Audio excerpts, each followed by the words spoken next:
دو گناہ ایسے ہیں جن کی سزا دنیا میں شروع ہو جاتی ہے، موت کے بعد وہ الگ ہے۔ ایک ماں باپ کو دکھ دینا، ان کی نافرمانی کرنا اس درجے کی کہ وہ دکھی ہو جائیں، اور ایک ظلم کرنا، یہ دو چیزیں اللہ تعالیٰ یہیں سے شروع کر دیتا ہے حساب کتاب۔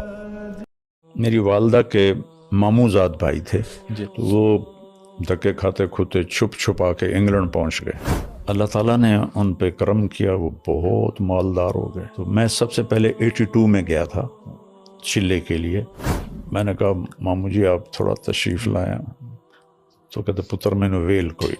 2000 میں میری امریکہ سے واپسی تھی، لندن پہنچا ہوں تو وہاں ان کی کال آ گئے، مینو آ کے مل۔ تو میں پہنچتے ہی ایک ساتھی کو لے کر گیا، تو وہ گھر میں اکیلے بیٹھے تھے، تو مجھ سے کہنے لگے بیٹا 26 سال بعد میں نے سمجھ آئی ہے کہ میں نے اتنے نہیں آنا چاہیے دس۔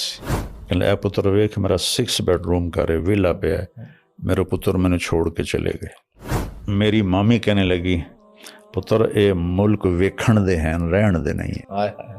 موسیٰ علیہ السلام آئے نا تابوت میں، تو فرعون نے کہا انہو قاتلی، یہی ہے مجھے قتل کرنے والا۔ تو آسیہ نے کہا قرۃ عین لی ولک، ایک تو چھوڑ دے، اتنے تم نے مار دیے، تو اس کے کہنے پہ چھوڑ دیا۔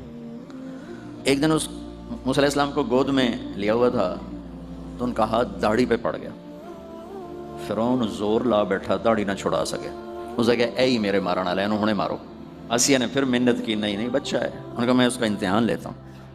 تو ان کے سامنے سرخ یاقوت رکھا اور سرخ انگارے رکھے، کہ اگر تو اس نے یاقوت پہ ہاتھ ڈالا تو یہ وہی ہے جو مجھے مارے گا، انگاروں پہ ہاتھ ڈالا تو چلو پھر بچہ ہی ہے۔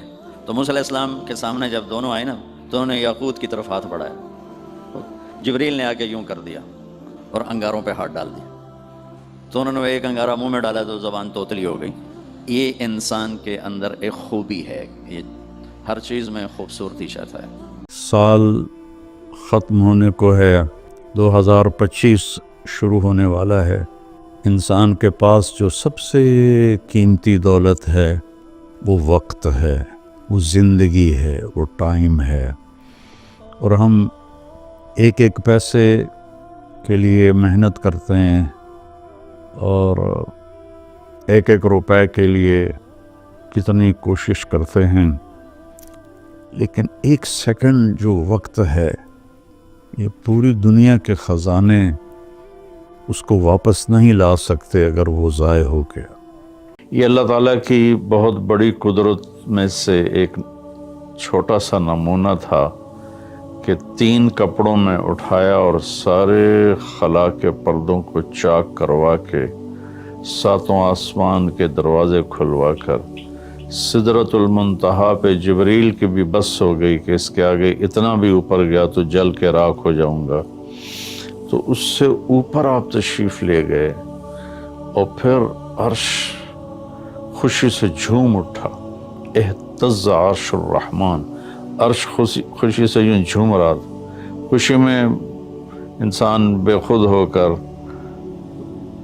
جھومنے لگ جاتا ہے، تو کہ اللہ کا عرش جھومنے لگا آپ کی آمد پر، اور پہلی ہستی ہیں جن کا قدم اللہ کے عرش پر پڑا، اور اللہ تعالیٰ اور اللہ کے محبوب کے درمیان جتنے نور کے پردے تھے اللہ نے سب ہٹا دیے۔